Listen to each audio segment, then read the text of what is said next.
Evangelho de João. Oi, querida. Evangelho de João, capítulo 21. Esse é o segundo episódio, o primeiro já está no canal. Se você não ouviu a primeira mensagem lá, dessa série de mensagens Milagres de Jesus, a primeira mensagem, o tema é o propósito do milagre. Estamos entrando com muita cautela e com muito zelo para não ofender a santidade da palavra, realmente para entendermos o que significa milagre, amados, porque milagre, infelizmente, ele foi muito manchado, foi muito maculado com o decorrer dos anos, dos séculos e das culturas, onde as pessoas acham que milagres são coisas que elas vivem sem receber um ensino de Jesus, sem receber um propósito de Jesus. E nós precisamos entender que todos os milagres que Jesus fazia, em forma de carne, ou após a sua ascensão ao céu, através dos discípulos, da igreja, hoje em dia, tudo tem um propósito para que a vontade de Deus prevaleça em nossas vidas. Jesus não faz milagre para aparecer. Jesus não faz. Quem aparece é o homem. O homem gosta de fazer uma reunião de milagres, curar pessoas e ficar aparecendo e divulgando. Jesus não é assim. Jesus não faz isso. Você vê por várias vezes ele curando pessoas e se isolando, curando pessoas e falando para as pessoas ir para suas casas, curando pessoas e as pessoas irem para os sacerdotes para apresentar a oferta de Moisés. E Jesus, todas as vezes que ele curava, ele trazia o ensino e se isolava, trazia o ensino e se afastava, porque realmente ele precisava olhar e observar toda a sua volta. Ele olhava todo um contexto do que o povo estava vivendo, todo um contexto daquele povoado, daquelas aldeias, e ali ele fazia algo com direção do Pai, apenas com direção do Pai. João capítulo 21, depois você vai para João 2, apenas o versículo 25 é o último versículo do texto e do livro e do Evangelho. Jesus fez muitas outras coisas. Se cada uma delas fosse escrita, estou certo de que nem ainda o mundo todo poderia conter os livros que seriam escritos. Eu acho lindo essa declaração de João. Eu vou repetir. Jesus fez muitas outras coisas, não somente milagres, mas tem uma tradução que diz que ele fez muitos outros milagres. Mas eu gosto dessa tradução que diz que ele fez muitas outras coisas, não somente milagres. Se cada uma destas coisas fosse escrita, estou certo de que nem ainda o mundo todo poderia conter os livros que seriam escritos. Evangelho de João, capítulo 2. Falando de milagre, nós vamos falar do primeiro milagre de Jesus. Evangelho de João, capítulo 2. Você vai entender o propósito deste milagre. Apesar, como já disse aqui, existe aí um grande, vou colocar entre aspas, líder evangélico, que fala sobre o mundo, sobre a nação, dizendo que João capítulo 2 é um capítulo que não deveria nem estar na Bíblia. Ele tem essa capacidade, essa ousadia de falar que João 2 é algo desnecessário. É um capítulo desnecessário, principalmente os 12 versículos. Primeiro, é algo desnecessário porque não trouxe benefício nenhum para ninguém. Então nós vamos entender isso hoje, em nome de Jesus, e calar a boca dessa heresia que está sendo falada sobre a nação. Amém? Então cuidado com quem você ouve, viu, querido? Cuidado com quem você ouve. João capítulo 2. No terceiro dia, houve um casamento em Caná da Galileia. A mãe de Jesus estava ali. Jesus e seus discípulos também haviam sido convidados para o casamento. Tendo acabado o vinho, a mãe de Jesus lhe disse: não tem mais vinho. Respondeu-lhe Jesus: mulher, que tenho eu contigo? Ainda não chegaste a minha hora. A sua mãe disse aos seus serventes: fazei tudo o que ele vos disser. Estavam ali 6 talhas de pedra que os judeus usavam para as purificações, e cada uma levava 2 ou 3 metretas. Disse-lhe Jesus: enchei de água essas talhas. e encheram-nas até a borda. Então lhes disse: tirai agora e levai ao mestre-sala. E assim fizeram. Logo que o mestre-sala provou a água transformada em vinho, não sabendo de onde viera, se bem que sabiam os serventes que tinham tirado a água, e chamou o noivo. E disse: todos põem primeiro o vinho bom, e quando já beberam fartamente, então o inferior. Mas tu guardaste até agora o bom vinho. Este, o primeiro dos seus sinais miraculosos, Jesus realizou em Caná da Galileia. Assim, revelou a sua glória. Revelou o que, queridos? E dizem que esse capítulo não era para estar na Bíblia. Jesus faz o que aqui? Revela a sua, através desse sinal, através deste milagre. Revelou a sua glória e seus discípulos creram nele. Depois disso, desceu para Cafarnaum com a sua mãe, seus irmãos e seus discípulos, e ficaram ali não muitos dias. Que Jesus nos abençoe com essa palavra e que nós possamos entender o que o Espírito Santo quer falar às nossas vidas. Se você for ler e estudar sobre Jesus, não há relato de outro milagre antes deste milagre. Jesus, amados, não fez milagre quando criança.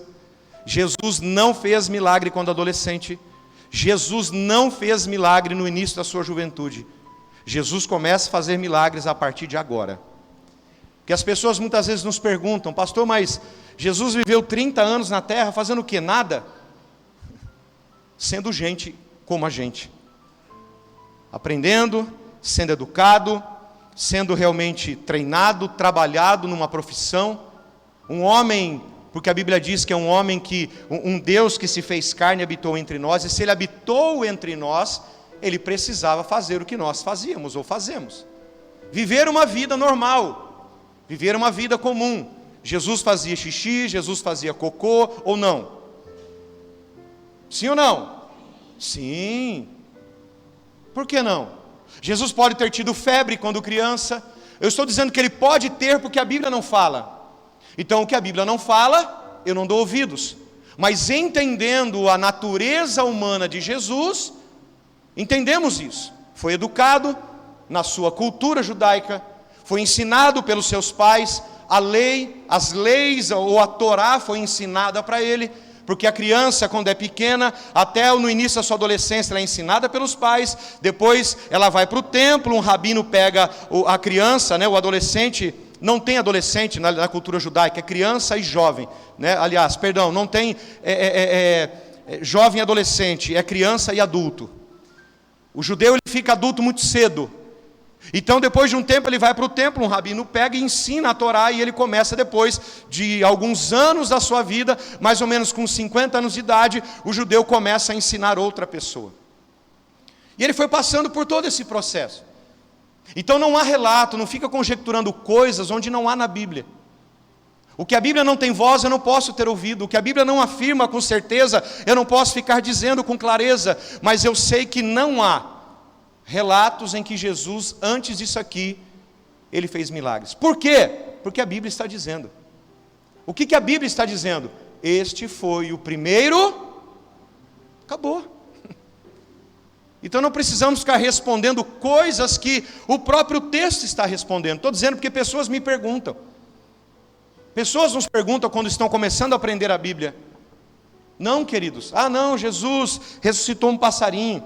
Ah, Jesus curou um animalzinho. Não, queridos, não. A Bíblia diz que este é o primeiro milagre de Jesus. Tudo bem? Podemos continuar? E ele está aqui com os seus discípulos, a sua família, aqui mostrando a sua mãe. Sabemos então que também os seus irmãos estavam com ele, porque o verso 12 encerra, dizendo que eles vão para Cafarnaum, né, toda a sua família, a sua mãe, os seus discípulos. Então entendemos que a família de Jesus está ali convidada, participando dessa festa de casamento. E amados, no costume judaico era feito um acordo entre as famílias para o noivado. Não é que nem hoje, que as pessoas se conhecem, passam pelo processo de namoro. Na Bíblia não tem o processo de namoro, não existe namoro na Bíblia, tá bom? Os jovens e adolescentes aqui, dorme que essa aqui é de graça para você, tá bom? Não existe processo de namoro na Bíblia. Mas nós vivemos numa cultura diferente à cultura judaica. Mas naquela cultura, as famílias faziam um acordo para noivado. E quando o noivo, principalmente, começava a ter condições financeiras e condições de prover realmente a sua mulher para dentro da sua casa, ele pegava os seus amigos e fazia a maior festa. Essa festa durava 7 dias. Quantos dias? O judeu gosta de festa. Isso está na Bíblia desde a antiguidade. O judeu gosta de festa. E eles pegavam seus amigos fazendo muito barulho, iam até a casa da noiva, onde a noiva já estava vivendo o processo de preparo, sendo adornada, sendo preparada para o casamento. Então João capítulo 2, os primeiros 12 versículos, aponta para um futuro casamento, da noiva, a igreja com o noivo Jesus. Como que isso não tem relevância, queridos? É um dos textos mais importantes do Novo Testamento, onde Jesus, no seu início de ministério, no seu primeiro milagre, ele já está apontando o capítulo 2, do 1 ao 12, para um futuro da igreja. Como que isso não tem relevância, irmãos? Você entende o que eu estou dizendo? E essa noiva ficava por um tempo sendo preparada pela sua família, até que o noivo vai na casa e ali ele a toma para o casamento. E é isso que está acontecendo aqui. Esse episódio está acontecendo isso. Eu podia entrar com muito mais detalhe aqui sobre a questão da tradição judaica, mas não tem tempo para isso, tem muita coisa para falar. Só que algo muito interessante que acontece na festa do judeu, é uma vergonha, é uma desonra quando acaba o vinho. E aqui o que aconteceu? Acabou o vinho. Isso para os convidados é uma desonra. Olha o verso 1. No terceiro dia, houve um casamento em Caná da Galileia. A mãe de Jesus estava o quê? Mas depois em seguida vai acontecer do término do vinho. A desonra entra, a vergonha entra, principalmente para quem? Para o noivo, porque foi ele que estabeleceu a festa de casamento. E a Bíblia fala que depois de 3 dias, ou ao terceiro dia do quê? Do relato do capítulo 1. Do relato onde Jesus está trabalhando e falando com Natanael. Se você voltar um pouquinho, capítulo 1, lá no versículo 47, diz assim: quando Jesus viu Natanael se aproximar, disse a seu respeito: aqui está um verdadeiro israelita, em que não há nada falso. Perguntou-lhe Natanael: de onde me conheces? Respondeu Jesus: antes que Filipe te chamasse, eu te vi e estavas debaixo da figueira. Então Natanael declarou: Rabi, tu és o Filho de Deus, és o Rei de Israel. E disse Jesus, verso 50: por que te disse que te vi debaixo da figueira? Crês? Coisas maiores do que essas verás. Então acrescentou: na verdade vos digo que vereis o céu aberto, os anjos de Deus subindo e descendo sobre o Filho do Homem. Olha o que Jesus já está fazendo. Jesus já começa a criar um rebuliço na terra. Ele já está criando confusão na terra e bagunça no meio do povo judeu. Então, ao terceiro dia, depois desse episódio do capítulo 1, 3 dias depois, ele é convidado para essa festa de casamento. E o interessante, amados, que as virgens da época, elas casavam no 4º dia. Mas as viúvas, elas casavam no 5º dia. Vamos colocar no nosso calendário de hoje, no 4º dia, elas casariam na quarta-feira. E as viúvas casariam na quinta-feira. E Jesus chega ao terceiro dia, porque no dia seguinte a virgem estaria casando. Está pegando no teu espírito, sabendo onde eu vou chegar?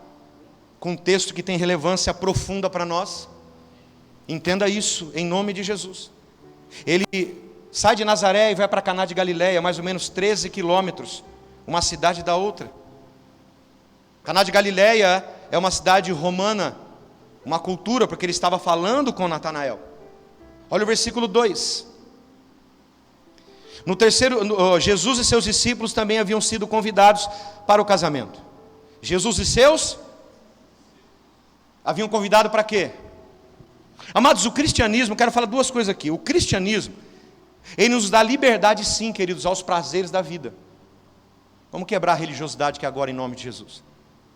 O cristianismo, lendo o texto sagrado, ele nos dá liberdade sim aos prazeres da vida, alegria e festa. Cuidado com os prazeres da vida aí, hein? Deixa eu fechar o parênteses aqui agora. Cuidado com os prazeres da vida que eu estou dizendo. Aqui na questão de alegria e de festa. E sempre há, queridos, aqui no versículo 2, na agenda de Jesus, espaço na agenda de Jesus, para as festas e alegrias do seu povo. Desde que, agora sublinha e grifa, que haja um comportamento, que haja uma decência correta, segundo a palavra de Deus. Entendeu os prazeres da vida que Jesus nos permite? Amém ou não? Amém. Há sim essa permissão pela palavra de Deus, que o cristão faça festa, que o cristão se alegre, desde que haja um bom comportamento, sempre guiado pelo Espírito Santo. Eu confesso aos irmãos que eu não tenho mais vontade de fazer casamento. Não tenho mais vontade. Se eu pudesse, eu não faria mais.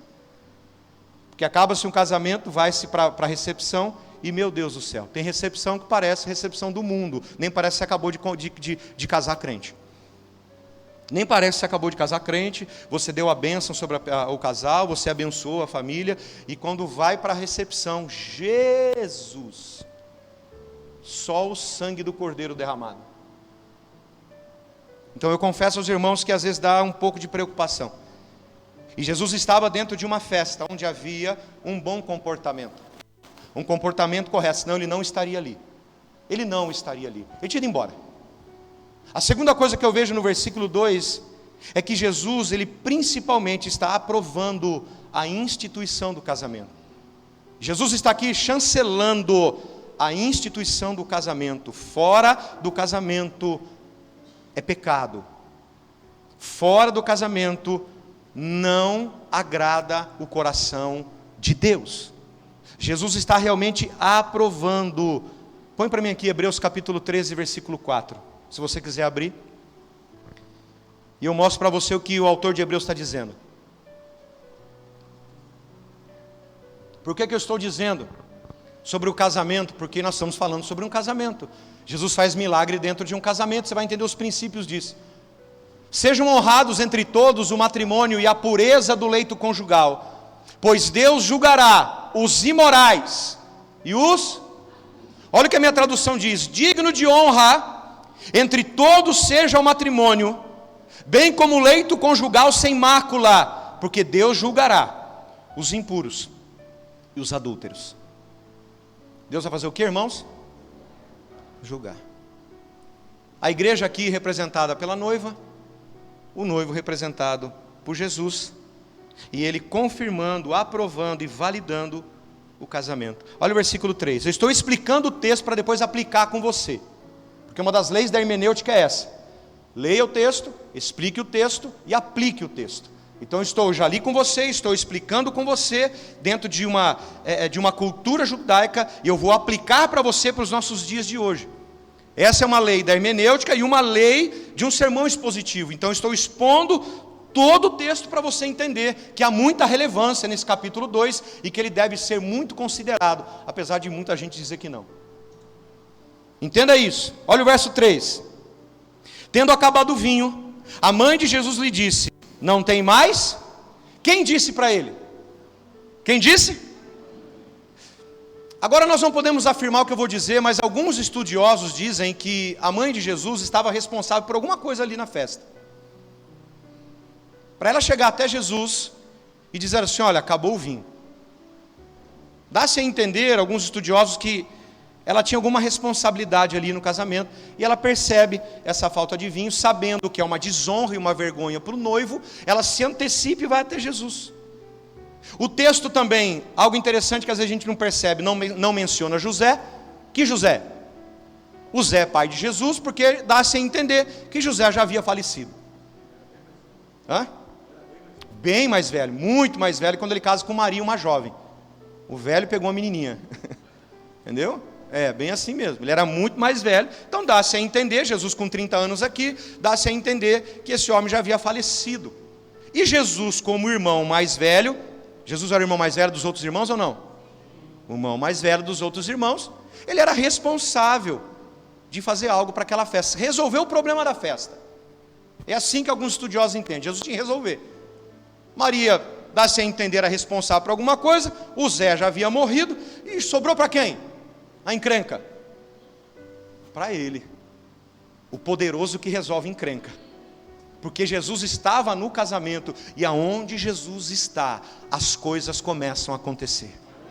E se Jesus está aqui, as coisas já estão começando a acontecer na sua vida e na minha vida. Recebe isso hoje. Olha o verso 4. Respondeu-lhe Jesus: mulher, que tenho eu contigo? Ainda não chegou a minha? Eu já expliquei para você aqui que isso aqui não é uma forma de destratar a mãe dele.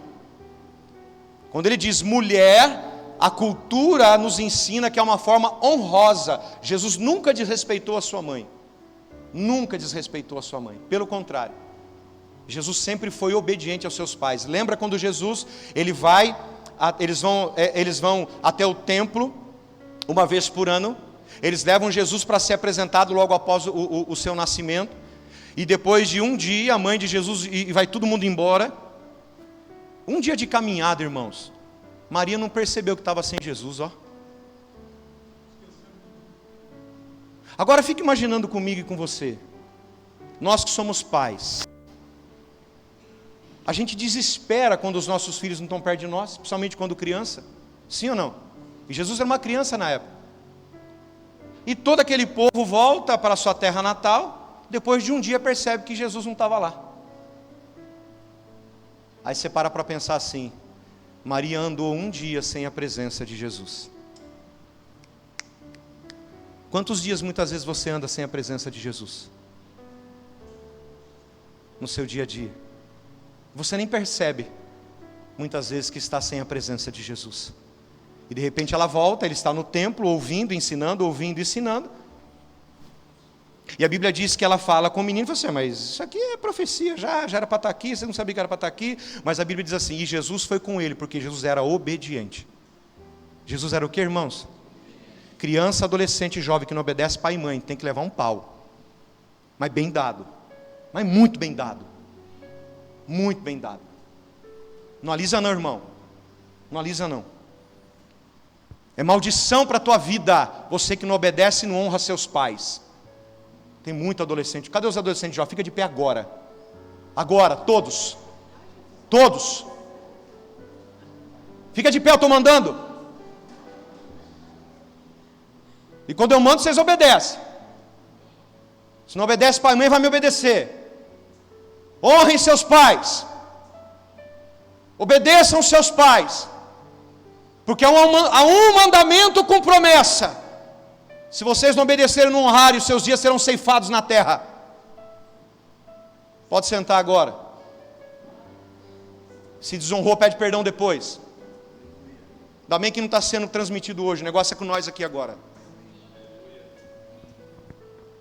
Eu nunca desonrei meus pais, queridos. Nunca. Nós não éramos crentes. Nós não tínhamos o conhecimento de Jesus. Sempre honrei meus pais. Se for para depender disso, eu vou viver mais de 100 anos, porque eu sempre honrei meus pais e honro até hoje. Ah, que conversa é essa? Eu falei lá na casa de cima. Hoje, falei: quem é que manda em casa? Aí que você está fora de casa, você fala mesmo. Falei: pastor, depois você conserta o que eu falar aqui. Quem é que manda na sua casa, rapaz? Que conversa é essa? Jesus nunca desonrou seus pais. Não tenta você engrossar a voz no texto: mulher, que tenho eu contigo. Não é isso que o texto está dizendo. Ele está tratando Maria de uma forma honrosa, devido à época e à cultura daquele tempo. Você está entendendo? Há uma honra dizendo assim: não é chegada a minha hora. Mas por que ele diz isso? Porque ele sabia que a partir do momento em que ele realizasse o primeiro milagre, ele estaria dando início à sua caminhada até a cruz. Então ele espera a hora certa. E foi nesse mesmo dia. Mas não foi quando as pessoas o pressionaram. Foi quando o propósito do Pai deu o start no céu para ele. Ele sabia que quando ele realizasse esse primeiro milagre, ele estaria indo direto, caminhando até o momento da cruz. Olha o verso 5. Eu vou destrinchar esse texto com você hoje. A sua mãe disse aos seus serventes: fazei o quê? Tudo o que ele... Porque Maria conhecia quem era seu filho, e Maria conhecia quem era o seu pai e o propósito estabelecido para o seu filho. Maria, quando ela recebe essa resposta, ela fala: agora chegou a hora. Maria deixa de ser mãe, presta atenção. Maria deixa de ser mãe e passa a ser serva de Jesus. Jesus deixa de ser filho e passa a ser Quírios de Maria, passa a ser o Senhor de Maria. E ela entendeu, Maria entendeu e sabia quem era o filho e sabia qual era o propósito. Eu fico imaginando Maria assim: chegou a hora, ele começou o seu ministério. Aleluia. Versículo 6. Eu amo Maria, irmãos. Eu amo Maria. Não fala mal dela para mim não, que eu te arrebento. Essa mulher sabia o que ela estava falando. Ela entendeu o propósito de Deus para a vida dela e para o seu filho. E ela fala: fazei tudo o que Ele vos mandar. O verso 6. Estavam ali 6 talhas de pedra que os judeus usavam para as purificações. E cada uma delas levava 2 ou 3 metretas, amados. Uma metreta tinha capacidade de mais ou menos 30 litros. Uma capacidade de 30 litros dentro dela. E a talha daquela época, ela era cavada com as próprias mãos, com ferramentas cavando, era rocha. Essas talhas não eram de madeira, essas talhas não eram de barro, essas talhas eram de pedra. E um tipo de pedra que, quando os judeus usavam para a purificação, ela não contaminava aquele próximo que viria se purificar. Mas ele vê aquelas talhas ali com 80, 120 litros, praticamente na nossa medida hoje, e fala assim: enche-se tudo aqui até a boca. Eu preciso fazer algo, Jesus está pensando aqui. Sabe por quê, amados? Nesse versículo 6 eu vejo Jesus, Ele dando maior valor ao noivo do que aos costumes e às tradições religiosas. Por quê? Eles usavam as talhas para purificação.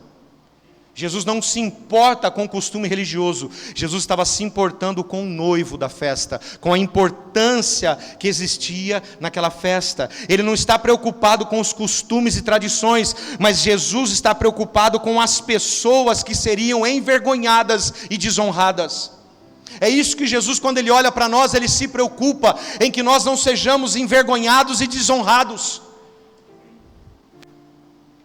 Sabe por quê, amados? Para Jesus vale mais uma vida do que tradições religiosas. Muito mais. Olha o verso 7 e 8, eu já vou entrar para a aplicação do texto. Disse-lhe Jesus: enchei de água essas talhas. E encheram-nas até a borda. Então disse-lhe: tirai agora e levai ao mestre-sala. E eles assim o quê? Fizeram. Que a responsabilidade daquela festa estava nas mãos de um homem chamado mestre-sala, como se fosse o cerimonialista dos nossos dias. Imagina a cabeça do mestre-sala como é que estava. Acabou o vinho, o povo vai endoidar. Acabou o vinho, o povo vai endoidar. Imagina a cabeça desse homem, começa a imaginar comigo. Olha o verso 9 e 10. Logo que o mestre-sala provou a água transformada em vinho, não sabendo de onde viera, se bem que sabiam os serventes que tinham tirado da água, chamou o noivo e disse: todos põem primeiro o vinho bom, e quando já beberam fartamente, aí é fogo, né? O ser humano é complicado, já então o interior, mas tu guardaste até agora o melhor vinho. Por quê, irmãos? Deixa eu abrir um parênteses com você aqui, para você não ficar perguntando para o Marco Aurélio depois. Sim, amados, o vinho tinha um alto teor alcoólico naquela época, tá bom? Alto, não é pouco não, alto teor alcoólico naquela época. O problema não é o vinho, o problema é o coração. Você está entendendo isso? O problema não é o vinho, o problema é o descontrole e o abuso dessa liberdade que Jesus nos dá em festejar. Porque por isso que ele fala: não vos embriagueis com vinho, onde há contendas, mas enchei-vos do Espírito. Então o problema não é o vinho, o problema é o abuso dessa liberdade. Eu estou usando o vinho, mas em qualquer aspecto da nossa vida. Se a Bíblia diz que se o Filho vos libertar, verdadeiramente sereis livres, o que você está fazendo com essa liberdade que Jesus está te dando? Está se embriagando com os prazeres da vida? Porque o vinho ele gera prazer, o vinho ele gera alegria no organismo do ser humano. O que é que você está fazendo com essa liberdade que Jesus está dizendo e dando para você? Você está abusando dos prazeres da vida, achando assim: não, vai dar tempo, amanhã eu me arrependo, não, vai dar tempo, Jesus nem olha para esse pecadinho que eu estou cometendo. Não tem essa conversa. Se Jesus nos libertou, nós não podemos mais voltar a ser escravo do pecado, mas nos tornarmos escravos de Cristo. Um dia me questionaram a tradução da palavra escravo. Não, pastor, deixou de ser escravo do pecado e escravo de Cristo. Nossa, meu Deus, então é a mesma tradução? É. O escravo, ele não tem vontade, o escravo ele não tem desejo, até tem, mas ele cumpre a vontade do seu Senhor. Quando nós éramos escravos do pecado, nós cumprimos a vontade do pecado, e agora nós somos submissos e escravos de Cristo para cumprir a vontade de Cristo. A tradução é a mesma, de servo e escravo. O que é que você está fazendo com essa liberdade que Cristo te deu? Abusando dos prazeres da vida? Se deleitando nos prazeres do vinho aí fora? O problema não é o vinho, o problema é aqui, irmãos. É o abuso dessa liberdade. A palavra de Deus, ela proíbe, o que eu disse? A embriaguez com vinho. Ela proíbe. Por quê? Porque tem um descontrole aqui, emocional. É aí que é o problema. Você entende o que eu estou dizendo? Olha o versículo 11. Este foi o quê? O primeiro dos seus sinais miraculosos. Jesus realizou em Caná da Galileia. Assim revelou a sua glória. E seus discípulos o quê? Creram? O início dos seus sinais, diz a palavra. Olha que lindo. Manifesta a sua glória. O início dos seus sinais manifesta a sua glória. Todos os milagres, o que eu disse? É para manifestar a glória do Senhor. Não é para o homem, é para a glória do Senhor. Todos os milagres que Jesus faz é para que a manifestação da glória seja dada a Deus. E a Bíblia diz assim: e todos os seus discípulos creram nele. Ele já começa a trabalhar o ensino da palavra primeiro nos discípulos. E todos os discípulos creram. Eles precisavam crer quem Jesus era, para depois levar a palavra para que os outros pudessem crer. Eu e você precisamos crer na manifestação dessa glória, para que os outros afora possam crer quem é Jesus em nossas vidas. Você entende isso, amado? Amados, o milagre de Jesus, ou os milagres de Jesus, sempre tiveram um propósito, até mesmo maior do que o próprio milagre. Para que todos creiam. Para que todos creiam. Olha o capítulo 7, vai lá comigo. Versículo 5. Os discípulos creram. João capítulo 7, versículo 5. Mas acontece que nem mesmo os irmãos de Jesus criam nele. Os discípulos creram. As pessoas criam quando Jesus fazia um milagre, os irmãos não. Como diz o ditado aí fora, o santo de casa não faz milagre, né? Ele diz que o profeta em sua casa não tem honra. É mais ou menos isso. Você sabe quando os irmãos de Jesus vieram crer em Jesus? Quando ele morre, quando ele ressuscita, quando ele é assunto ao céu.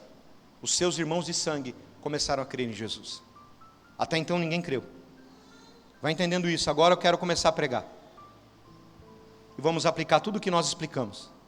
Primeiro, versículo 1, volta lá de novo. Você vai decorar esse texto hoje, de cor e salteado. Você vai sair aqui recitando 12 versículos hoje. Porque a Bíblia é assim, a gente tem que entender e também saber o que estamos lendo. No terceiro dia, houve um casamento em Caná da Galileia. A mãe de Jesus estava... Primeiro, princípio, para entendermos o propósito do milagre. Jesus, ele deve ser convidado sempre para estar em sua casa. Seu casamento, você convida Jesus para estar nele? Você convida Jesus para educar os seus filhos? Você convida Jesus para fazer parte da sua família? Você convida Jesus para fazer parte das suas decisões? Jesus sempre, ele deve ser convidado para estar em nossa casa. Sempre. Ele não vai invadir a nossa casa. Ele precisa ser convidado para estar na nossa casa. É realmente falar: Jesus, entra aqui, a casa é sua. Jesus ele tem que viver não como um hóspede que passa de vez em quando. Ele tem que habitar nesta casa, ficar nesta casa, ter um lugar para ele nesta casa. Agora, trazendo para os nossos dias, para o meu e o seu coração, você tem convidado Jesus para fazer parte da sua casa? Ou você às vezes fala assim: Jesus, dá uma saidinha agora, que agora eu vou resolver na força do meu braço, depois o senhor volta. É assim que muitas vezes nós fazemos. Então, há uma decisão agora a ser tomada. Jesus, fica aqui de ladinho, e a gente vai tomar a decisão, depois o senhor volta de novo. Não, ele não pode simplesmente estar de passagem, ele tem que permanecer naquele lugar. Você entende isso? Jesus deve ser convidado sempre para estar em sua casa. Você vai entender o porquê disso. Porque, amados, a maior necessidade de uma família é a presença de Jesus. Por favor, entenda isso. A maior necessidade da família não é uma religião, não é uma doutrina, não é uma placa de igreja.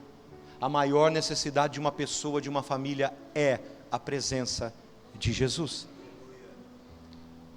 E amados, é uma relação, quando você convida Jesus a fazer parte da sua casa, torna-se uma relação com Deus da provisão e não somente com a provisão. A gente começa a ter um relacionamento com Deus dá, e não com Deus que dá a provisão. Nós começamos a ter um relacionamento com Deus da provisão, e não temos relacionamento quando precisamos de provisão. A cultura brasileira, ela tem uma cultura muito ruim, que ela só procura o Jesus e ora quando a situação está difícil. Nós somos assim. Quando a situação bate na nossa porta, quando o desastre, a fatalidade, o problema, as perdas, as dificuldades vêm, nos assolam, aí nós corremos para Jesus. Nós não podemos ser mais assim. Nós temos que realmente buscar o Deus da provisão e não somente o Deus que vem com a provisão. Quando você convida Jesus para a sua casa, você está tendo um relacionamento com o Deus da igreja, e não somente com as mãos de Deus, mas com a face de Deus.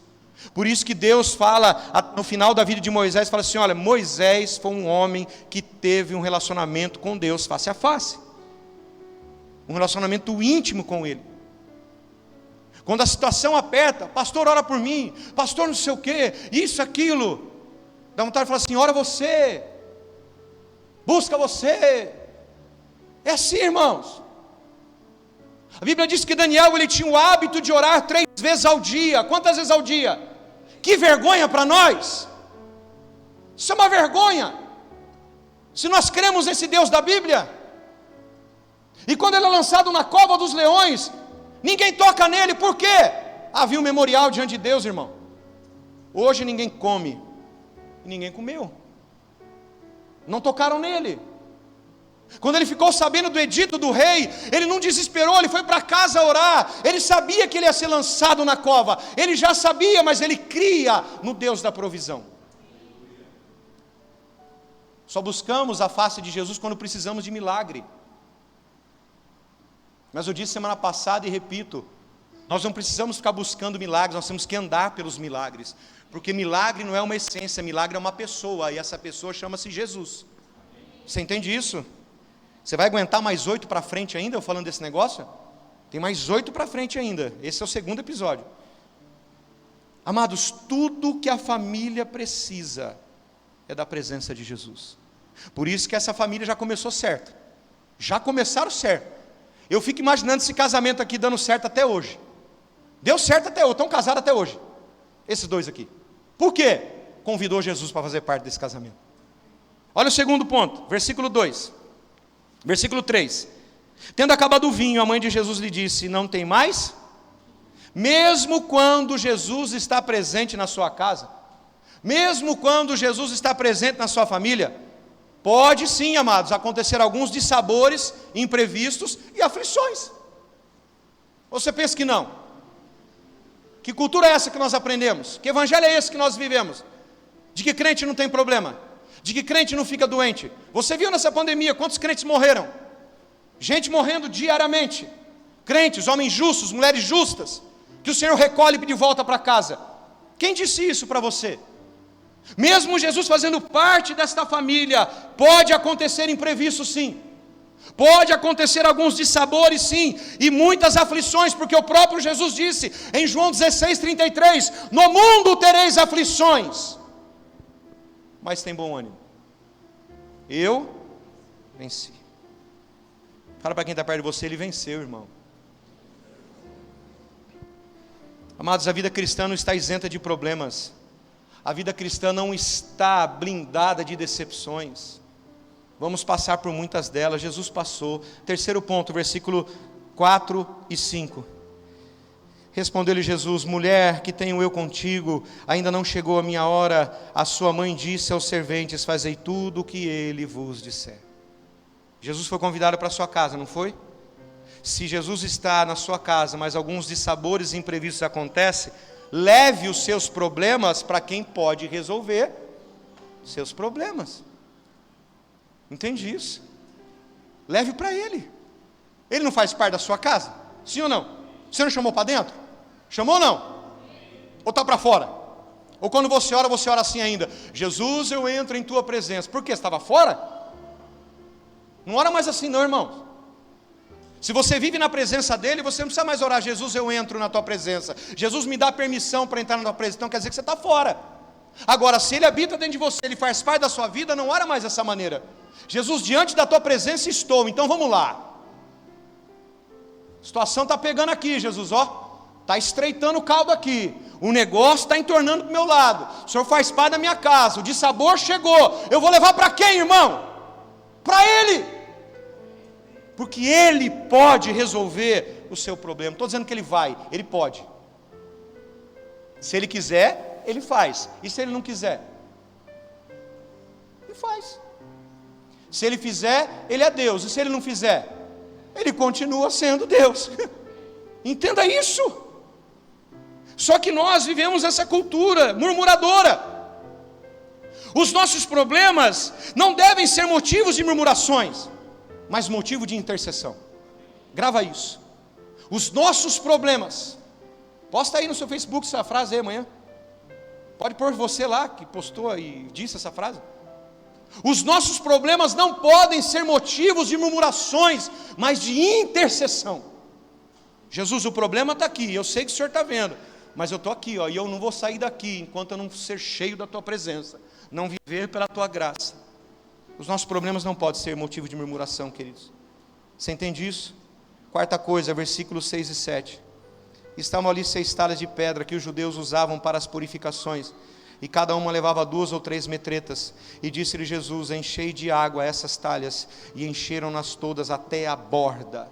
Quarto princípio, nós temos que entender aqui, nós precisamos obedecer prontamente às ordens de Jesus. Ele chega para as pessoas e fala assim: enche de água. E se eles não tivessem obedecido, o milagre não teria acontecido. E amados, se há desobediência, não há milagre. Não há milagre. Se há desobediência da sua parte para com Deus, não há milagre. Eles obedecem o que Jesus havia dito, enchem as talhas de água, e imediatamente, porque nós precisamos obedecer. Amados, ordens de Deus, o Senhor do universo, não são para ser questionadas, mas são para ser obedecidas. Quando? Agora. Ele é o Senhor do universo, sim ou não? Então quando Ele dá uma ordem, você tem que obedecer quando? Imediatamente. Entende isso? Imediatamente. Quinto princípio, versículo 8 a 10. Então lhe disse: trazei agora e levai ao mestre-sala. E eles assim fizeram. Logo que o mestre-sala provou a água transformada em vinho, não sabendo de onde viera, se bem que sabiam os serventes que tinham tirado a água, chamou o noivo e disse: todos põem primeiro o vinho bom, e quando já beberam fartamente, então o inferior, mas tu guardaste até agora o bom vinho. Quinto princípio que eu entendo aqui: Jesus faz parte da minha casa, as coisas eu levo, meus dissabores eu levo para Ele. Eu preciso entender que com Jesus, presta bem atenção e recebe isso profeticamente na tua vida, com Jesus o melhor ainda está por vir. Seu amém é animador demais. Nossa, que amém animador. Com Jesus, amados, o melhor ainda está por vir. Eu não preciso buscar os prazeres e as alegrias de um mundo e para ter um descontrole na minha vida, para viver uma vida de pecado. Ele provê esta alegria que eu preciso. Ele provê o prazer que eu necessito. Então eu preciso buscar nele. Então, se você está achando que a sua vida virou um marasmo, a sua vida é isso, a sua vida é aquilo, ai coitadinho de mim, entenda que com Jesus algo ainda vai acontecer na tua vida. Fica nessa expectativa, amados, fica nessa esperança, porque vai acontecer. O Salmo 42, versículo 11 diz: por que estás abatido, ó minha alma? Por que se perturba dentro de mim? Espere em Deus, pois ainda o louvarei, a Ele, meu auxílio e Deus meu. Sabe o que eu entendi com isso? Eu escrevi embaixo desse salmo: Ele não vem na hora que você quer, Ele vem na hora que você precisa. É agora, Jesus, não. Ele sabe a hora. Ele sabe o momento. Se ele foi convidado para fazer parte desta festa, fica tranquilo que ele vai agir na hora certa. O milagre pode acontecer a qualquer momento. Continua buscando, continua orando, continua na face, na presença dele, porque Paulo e Silas estavam encarcerados, e à meia-noite os dois oravam e cantavam, e de repente um terremoto aconteceu. Milagre. As cadeias caíram, as portas se abriram, e todos foram livres. Estavam presos, indo para a igreja orar, são presos no meio do caminho, porque expulsa demônio de uma menina, e acaba com o lucro daquele povo, e de repente eles são presos, açoitados, presos no cárcere interior. Aí Paulo chega para Silas: puxa a dó menor, nem sei que nota que é essa, puxa a dó menor aí, vamos cantar. O cenário mudou, mas o propósito não. O cenário nesses 2 anos mudou, mas o propósito não pode mudar. Você entende isso? Ele não vem a hora que você quer, ele vem a hora que você precisa. Mas continua firme. Presta bem atenção, quando você vai estudar um pouquinho sobre Jesus. Nenhum milagre de Jesus, amados, foi feito para curioso. Nenhum milagre foi feito para as pessoas curiosas. Os milagres foram feitos para aqueles que necessitavam de milagres. Jesus nunca vai fazer milagre no nosso meio para pessoas curiosas verem. Não, vai fazer porque a pessoa precisa daquele milagre, porque ela necessita daquela cura, porque ela necessita daquela resposta, porque ela necessita daquele sobrenatural. Não para que os curiosos vejam, não. Os milagres às vezes acontecem dentro do seu banheiro. Os milagres às vezes acontecem dentro do seu carro, caminhando na rua. Você está ali, de repente um milagre acontece. Às vezes não vai ser numa reunião solene como essa, vai ser no seu dia a dia. O milagre pode acontecer, não para que os curiosos vejam, mas para que você que necessita daquele milagre receba. Entenda isso. E às vezes vai ser sim também no meio de curioso, para que eles possam crer também, por que não? Amém, amados? E alguns princípios interessantes para a gente encerrar. Vou dizer só para achar que está acabando. Amados, a primeira instituição divina foi o casamento. Você sabe disso, eu não vou entrar em detalhe. Jesus realizou o seu primeiro sinal em um casamento. Então o casamento para Jesus é muito importante. Muito importante, não brinca com isso. Um dia uma pessoa me procurou dizendo que é divorciada, a esposa, e eu prontamente enfiei o dedo na cara do macho e falei assim: não desista daquilo que Deus nunca desistiu. Não desista daquilo que Deus não desiste. Você está desistindo da sua família. Você está desistindo daquilo que Deus tem o maior carinho, respeito e aliança, que é o casamento. Cuidado, as consequências virão. Foi uma praga minha? Não, é Bíblia. É simplesmente Bíblia. Não desista.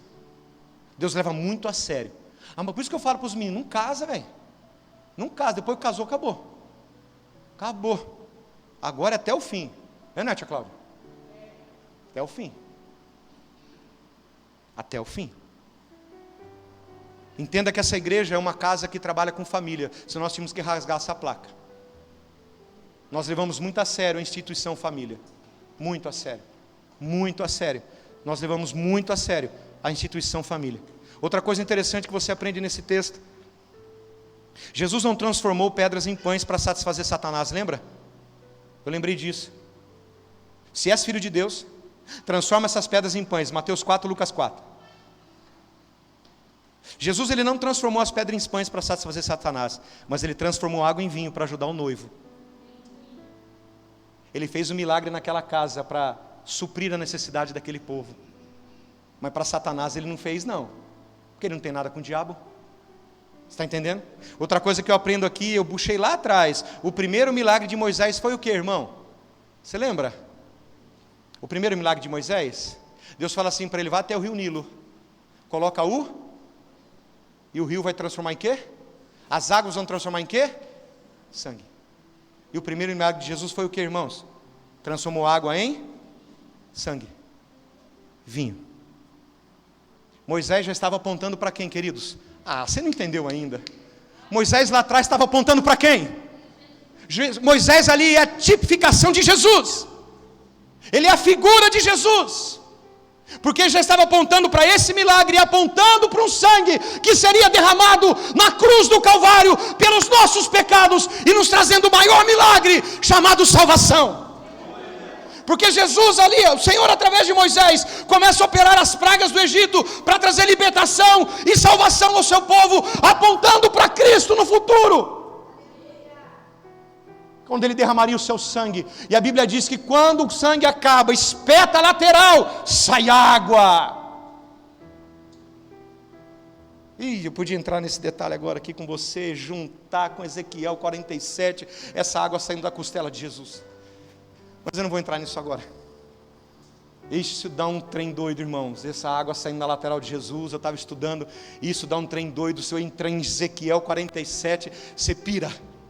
Você fala, não é possível, que a Bíblia é um texto amarrado no outro, é um texto puxando o outro, nada fica alheio aos olhos de Deus, nada está solto dentro da Bíblia Sagrada, todos os textos são relevantes para a glória do Senhor.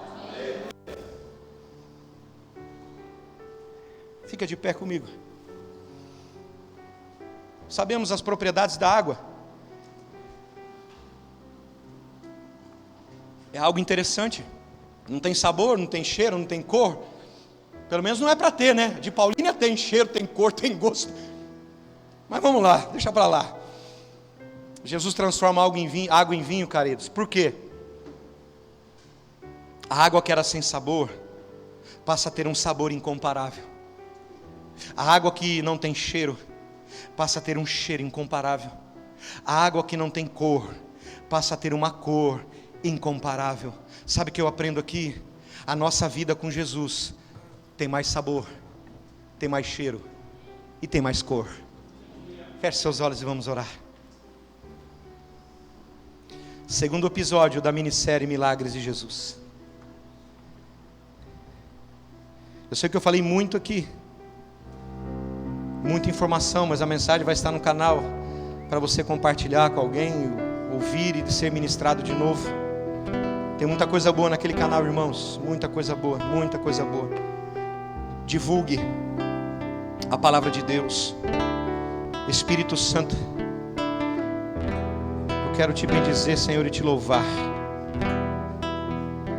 Porque como o tema dessa mensagem é, Pai, tudo aquilo que você precisa, e realmente, tudo que nós precisamos é o Senhor.